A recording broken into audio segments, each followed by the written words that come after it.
శ్రీభగవానువాచ అసంశయం మహాబాహో మనో దుర్నిగ్రహం చలం అభ్యాసేన తు కౌంతేయ వైరాగ్యేణ చ గృహ్యతే. ఓ అర్జున, చంచలమైన ఈ మనస్సును నిగ్రహించడము చాలా కష్టము, అందులో మాత్రము సందేహము లేదు. కానీ అభ్యాసము చేత వైరాగ్యము చేత మనసును నిగ్రహించే అవకాశం ఉంది. అసంశయం అనే పదంతో ఈ శ్లోకం మొదలుపెట్టారు వ్యాసుల వారు. ఎదుటివారు చెప్పింది సరి అయినదే అని ఒప్పుకుంటూ అసలు విషయాన్ని వివరంగా విపులంగా చెప్పడము గురువు యొక్క నైపుణ్యము. అందుకే అర్జున, నీవు చెప్పిన దాంట్లో ఏమాత్రము సందేహం లేదు అంటూ అర్జునుడు చెప్పిన విషయాన్ని కృష్ణుడు ఆమోదించాడు. ఇప్పుడు అర్జునుడికి తన మీద తనకు విశ్వాసం పెరిగింది. అమ్మయ్య, నేను చెప్పింది సరి అయినది అని కృష్ణుడు ఒప్పుకున్నాడు అనే ధీమా ఏర్పడింది. అర్జునుడి ముఖంలో ఆనందం వెల్లువిరిసింది. ఇప్పుడు అసలు విషయం బయట పెట్టాడు కృష్ణుడు. సందేహం లేదయ్యా అర్జున, నువ్వు చెప్పింది 100% సరి అయినదే. నువ్వు చెప్పినట్టు చంచలమైన ఈ మనసును నిగ్రహించడం చాలా కష్టము. ఇది నీ ఒక్కడి సమస్య కాదు, ఇది లోకంలో ఉన్న అందరి మానవుల సమస్య. నీవేం బాధపడనక్కర్లేదు అని ఒప్పుకున్నాడు. అమ్మయ్య, నేను ఒక్కడినే కాదన్నమాట, అందరూ ఈ జబ్బుతో బాధపడుతున్నారన్నమాట అని అర్జునుడు శాంతపడ్డాడు.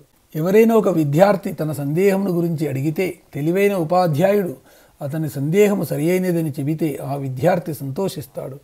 తర్వాత ఆ సందేహము తీరే ఉపాయంను మెల్లగా బోధిస్తాడు. ఇది ఉత్తముడైన గురువు లక్షణము. అలా కాకుండా విద్యార్థిని బుర్రలేని విధవ, ఇంతసేపు చెప్పింది అర్థం కాలేదా, నీకు ఎంత చెప్పినా అర్థం కాదు, నోరు మూసుకొని కూర్చో అంటే ఆ విద్యార్థి చిన్నబుచ్చుకుంటాడు. అప్పటిదాకా నేర్చుకున్నది కూడా మర్చిపోతాడు. ఇది ఉత్తమ ఉపాధ్యాయుడి లక్షణం కాదు. అందుచేత కృష్ణుడు మొట్టమొదట నీవు చెప్పింది కరెక్టు, అందులో ఎటువంటి సందేహం లేదు, ఇది నీ ఒక్కడి సమస్య కాదు, లోకంలో అందరి సమస్య అని చెప్పాడు. ఆ మాటలకు అర్జునుడు సంతోషించాడు. కృష్ణుడు వెంటనే దానికి ఒక చక్కటి ఉపాయం కూడా చెప్పాడు. అభ్యాసము వైరాగ్యము ఈ రెండింటితో మనసును జయించవచ్చు, లోబర్చుకోవచ్చు, స్వాధీనంలో ఉంచుకోవచ్చు అని అన్నాడు. ఈ మనసు చాలా బలమైనది, దృఢమైనది, దానిని కట్టడి చేయడము అదుపు చేయడము కష్టమని అర్జునుడి సందేహం.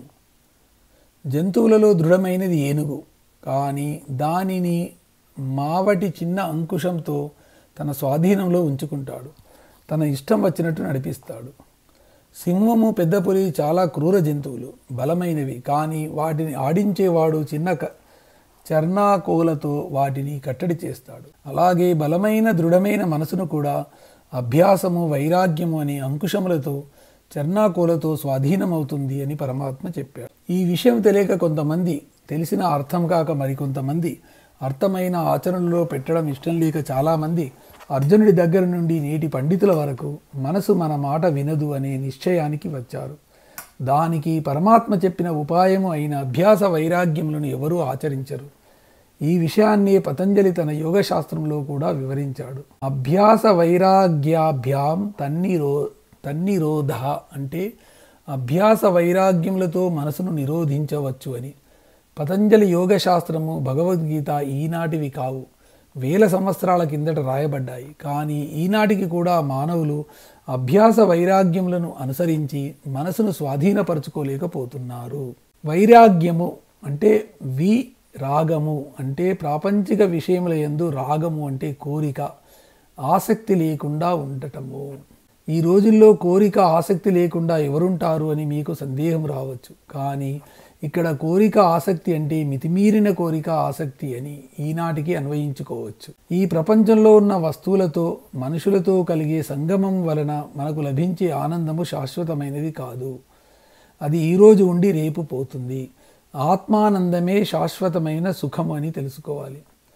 ప్రపంచంలో ఉన్న అనవసర విషయములలో తలదూర్చకుండా ఉండాలి. అనవసర విషయాల గురించి ఆలోచించడము, అనవసర వస్తువులను సేకరించడము, అనవసర విషయాల గురించి మాట్లాడటము, ఎక్కువగా బాధపడటము మానేయాలి. అనవసరమైన విషయాల గురించి ఆలోచించకుండా ఉంటే మనసు బయట ప్రపంచంలో విహరించకుండా నిలకడగా నిశ్చలంగా ఉంటుంది. దీనికి అభ్యాసము కావాలి. ఏమీ చేయకుండా మనసును కట్టడి చేయాలంటే సాధ్యం కాదు. నిరంతర అభ్యాసము అంటే ప్రతిరోజు అభ్యాసం చేయాలి. ఏదో 4 రోజులు చేసి నా మనసు నా స్వాధీనంలో ఉందని సంతృప్తి పడకూడదు. అందుకే నిరంతరము ధ్యానము చేయాలి. ధ్యాన సమయంలో మనసును అటు ఇటు పోకుండా కట్టడి చేయాలి. అభ్యాసంతో సాధ్యపడనిది ఏదీ లేదు. దీనిని పతంజలి యోగశాస్త్రంలో కూడా చెప్పబడింది. అసలు మొదలు పెట్టకుండా అబ్బే ఇది మన వలన కాదండి, శుద్ధ దండగా ఏవేవో చెబుతుంటారు, ఇవన్నీ మనకు సాధ్యపడతాయా ఏమన్నానా అని దీర్ఘం తీస్తూ కొట్టిపారేయడము విఘ్నత కాదు. ఆరంభించరు నీచ మానవులు అనే వాక్యం ఇక్కడ వర్తిస్తుంది. ముందు ఆరంభించి కొంతకాలం చేసి అప్పటికీ సాధ్యపడకపోతే అప్పుడు ఆలోచించాలి, కానీ అసలు మొదలు పెట్టకుండా ఇది మన వల్ల కాదు అనడము అవివేకము. మామూలుగానే చిన్న పరీక్ష పాసు కావాలన్నా కష్టపడి చదవాలి. సంగీతము, నృత్యము, నటన రావాలంటే అభ్యాసం చేయాలి. కేవలం లౌకిక విషయాలు నేర్చుకోవాలంటేనే అభ్యాసము అవసరమైనప్పుడు బలమైన చంచలమైన మనసును నిగ్రహించడానికి ఎంతటి అభ్యాసం అవసరమో ఆలోచించండి. కాబట్టి బాహ్య ప్రపంచంలోని విషయముల మీద అనవసరమైన ఆసక్తిని వదిలిపెట్టి నిరంతర అభ్యాసం చేస్తే మనసు స్వాధీనమవుతుంది అనే విషయాన్ని పరమాత్మ ఇక్కడ స్పష్టం చేశాడు. ఇక్కడ ఒక చిన్న రహస్యం కూడా ఉంది. మన మనసు మనకు బాగా ఇష్టమైన దాని మీద ఎక్కువసేపు లగ్నమై ఉంటుంది. దాని గురించి ఆలోచిస్తుంది, చింతిస్తుంది, అదే కావాలంటుంది. మనం ఎటువంటి ప్రయత్నం చేయకుండానే మన మనసు మనకు ఇష్టమైన దాని మీదకు మాటిమాటికి పోతుంటుంది. ఉదాహరణకు మనకు ఇష్టమైన సినిమా కానీ, సీరియల్ కానీ, క్రికెట్ మ్యాచ్ కానీ టీవీలో వస్తూ ఉంది అనుకుందాం. మన మనసు దాని మీద పూర్తిగా లగ్నం అవుతుంది.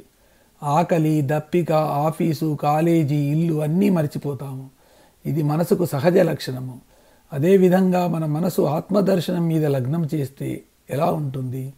దానికి మనం చేయాల్సిన పని ప్రాపంచిక విషయాల మీద కాకుండా ఆత్మ మీద, పరమాత్మ మీద ఆసక్తిని, అనురక్తిని, ఇష్టాన్ని పెంచుకోవాలి. అప్పుడు మన మనసు కూడా ఆత్మ యందు నిలకడగా ఉంటుంది. దానినే వైరాగ్యము అంటారు. అంటే ప్రాపంచిక విషయాల మీద ఆసక్తిని తగ్గించుకొని ఆత్మతత్వం మీద ఆసక్తిని పెంచుకోవడము. దానికి నిరంతరం అభ్యాసం కావాలి. వైరాగ్యం అంటే సన్యాసులలో కలవడం కాదు అని తెలుసుకోవాలి. ఇక్కడ అర్జునుడిని కృష్ణుడు చేసిన సంబోధన చక్కగా ఉంది. మహాబాహు అన్నాడు. మనసు బలమైనది, దృఢమైనది, దానిని కట్టడి చేయడం నా వల్ల కాదు అని చేతులెత్తేశాడు అర్జునుడు. దానికి సమాధానంగా ఇంతటి వీరుడివి, బాహుబలం కలవాడివి, అత్యుత్తమ ధనుర్ధారివి, ఇంత చిన్న విషయం నీకో లెక్కలోనిది కాదు, అభ్యాసంతో ప్రయత్నించు అని ధైర్యం చెప్పాడు కృష్ణుడు. అసంయతాత్మనా యోగః దుష్ప్రాప ఇతి మే మతిః వశ్యాత్మనా తు యతతా శక్యో వాప్తుముపాయతః. అర్జున, ఎవని మనసైతే నిగ్రహింపబడదో వాడికి యోగము సాధ్యము కాదు. యోగము అంటే మనసును ఆత్మలో ఉంచడము అని అర్థం. ఇది నా అభిప్రాయము. ఎవరైతే తన మనస్సును తన ఆధీనంలో ఉంచుకుంటాడో వారికే అది ఉపాయము చేత సాధ్యమవుతుంది. ఎవని మనసైతే నిరంతరము ప్రాపంచిక విషయములలో మునిగి తేలుతూ ఉంటుందో, తన ఇష్టం వచ్చినట్టు విహరిస్తూ ఉంటుందో, అనవసర విషయాలలో తలదూరుస్తూ ఉంటుందో, అటువంటి వారి మనస్సు ఎన్నటికీ నిగ్రహింపబడదు. మనసును నిగ్రహించలేని వాడు తన మనస్సును ఆత్మలో నిలుపలేడు. కాబట్టి వాడికి ఎన్నటికీ ఆత్మ సాక్షాత్కారము, ఆత్మజ్ఞానము కలగదు. కేవలం మనసును నిగ్రహించిన వాడికి అది సాధ్యము అని తేల్చేశాడు పరమాత్మ. కానీ ఎవని మనసు అతని వశంలో ఉంటుంది అంటే నిరంతర అభ్యాసము, ప్రాపంచిక విషయములలో వైరాగ్యము అనే ఉపాయముల చేత యోగి తన మనసును నిగ్రహించి ఆత్మలో నిలపగలడు. శాశ్వతమైన ఆత్మానందాన్ని పొందగలడు. కాబట్టి ఈ జనన మరణ చక్రం నుండి విముక్తి పొందాలంటే అభ్యాస వైరాగ్యములతో మొదట మనసును స్వాధీనం చేసుకోవాలి. మనసు తన ఇష్టం వచ్చినట్టు తిరుగుతుంటే ధ్యానం కుదరదు. అది కుదరాలంటే నిరంతర అభ్యాసము అవసరము. ఇది ఒక్కరోజుతోనో, నెలతోనో, సంవత్సరముతోనో అయ్యే పని కాదు. నిరంతర అభ్యాసము కావాలి. కాబట్టి నిరంతర ప్రయత్నం చేసే వారికే కానీ సోమరులకు ఇది సాధ్యం కాదు అని స్పష్టంగా తెలుస్తూ ఉంది. ఏ ప్రయత్నము చేయని సోమరి ఏ పని సక్రమంగా చేయలేడు. ఇది మన వల్ల కాదులే అని చేతులు ముడుచుకొని కూర్చోవడమే అతనికి చేతనైన పని. ఈ ప్రయత్నం కూడా ఉపాయంతో చేయాలి. అందుకే ఉపాయతః అని చెప్పాడు. ఉపాయం లేని వాడిని ఊరు వెళ్ళగొట్టమని సామెత. కాబట్టి ఏ పని చేయడానికైనా ఉపాయము, కౌశలము, నేర్పు ముఖ్యము. మనసును నిగ్రహించడానికి కూడా ఈ నేర్పు ముఖ్యమని పరమాత్మ తెలియజేస్తున్నాడు.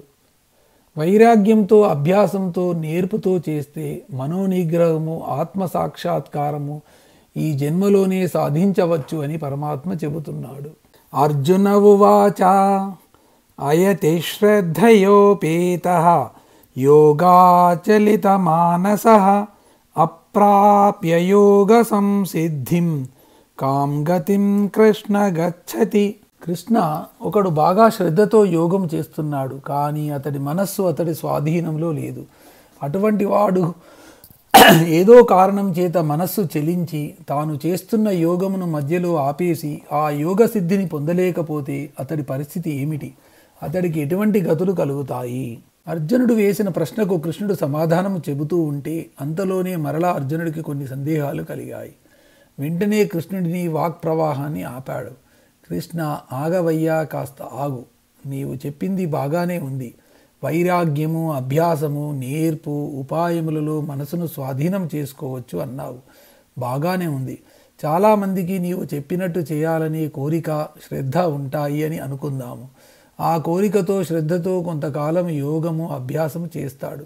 కానీ ఏదో కారణం వలన మనసును ఎక్కువ కాలము నిగ్రహించలేక ఆ యోగం నుండి పతనమైపోతాడు. ఆ జన్మలో వాడికి యోగ సిద్ధి లభించదు. మరి వీడి సంగతి ఎలాగా? మనసును నిగ్రహించకుండానే మరణించిన వాడి గతి ఏమిటి?